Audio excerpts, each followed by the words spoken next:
क्या होता है फिर पॉलिटिकल पार्टीज का एजेंडा? अगर मैं बात करता हूँ political parties, they have a social agenda, they have a political agenda, they have an economic agenda.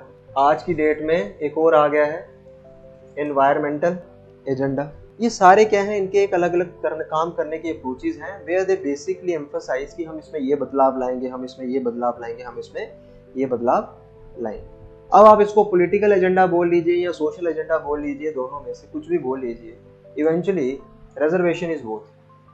Political agenda भी है और सोशल एजेंडा भी है, और दोनों गलत नहीं है, दोनों सही है। क्योंकि हम पॉलिटिकल एजेंडा की जब बात करते हैं तो हमें लगता है भाई गलत ही है, ऐसा नहीं है। Because when we talk about the backward section of the society, हमको एक चीज का ध्यान रखना है, that what is the percentage. तो आज की डेट में अगर हम बात करते हैं बैकवर्ड सेक्शन की, तो बात आ जाती है इन 4 कैटेगरीज की। अब मैंने आपको ऑलरेडी 2 से 3 बार बता दिया है कि ओबीसी का जो है सेंसस नहीं हुआ है। लास्ट ओबीसी का सेंसस हुआ था 1931। अब फिर से कास्ट सेंसस होने जा रहा है फाइनली। उसका भी रीजन है कि क्यों होने जा रहा है। सिमिलरली अगर मैं एससी पॉपुलेशन की बात करता हूँ, एसटी पॉपुलेशन की बात करता हूँ, तो अगर मैं एससी पॉपुलेशन की बात करता हूँ तो कहीं ना कहीं इनकी जो परसेंटेज है within the country, it is around 16.2% to be exact.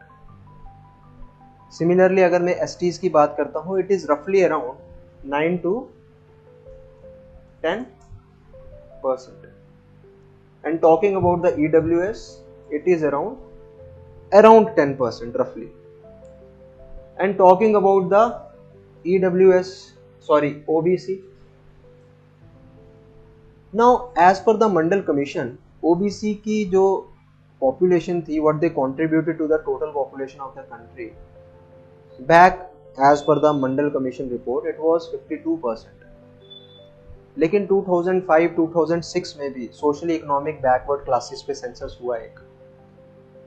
आपका नेशनल सैंपल सर्वे ऑर्गेनाइजेशन का भी एक सेंसस हुआ, इनफॉर्मल सेंसस हुआ। इनका ऑफिशियली डेटा जो है वो कभी बाहर नहीं आया, but it is seen around 41%। अब बाकी पिछड़े वर्गों की जो जनगणना है, जो उनकी पॉपुलेशन है वो बड़ी है, इंडिया की ओवरऑल पॉपुलेशन भी बड़ी है, तो टेक्निकली ये भी बढ़नी चाहिए थी। अब ये घटी कैसे है, इसका कोई लॉजिक समझ नहीं आया अभी तक, ना इसका डेटा हमारे सामने है। फिलहाल जो रफ डेटा है, जो मतलब एक टाटा की भी एजेंसी है, फिर एनएसएसओ का जो डेटा है, उनके हिसाब से इट इज अराउंड 41 to 42% जो घटा है टेक्निकली। तो आपके कितने हो गए? 20%, 60% और 75%। अगर आज की डेट में बात करें तो ये आप 20% लेके चल सकते हो, क्योंकि ये जो मैंने आपको डेटा बताया है, ये डेटा है हमारा, अब तो काफी टाइम हो गया इस चीज को। सिमिलरली अगर मैं इसकी बात करूं तो इसके भी चांसेस हाई हैं। अब इसके अलावा there is the vulnerable section of the society of, तो अगर पीछे 25% अगर बचे भी हैं, 25% अगर बचे भी हैं, तो आधे लेके चलिए, कितने हो गए? 12.5%, क्योंकि बच्चे भी हैं और वुमेन भी।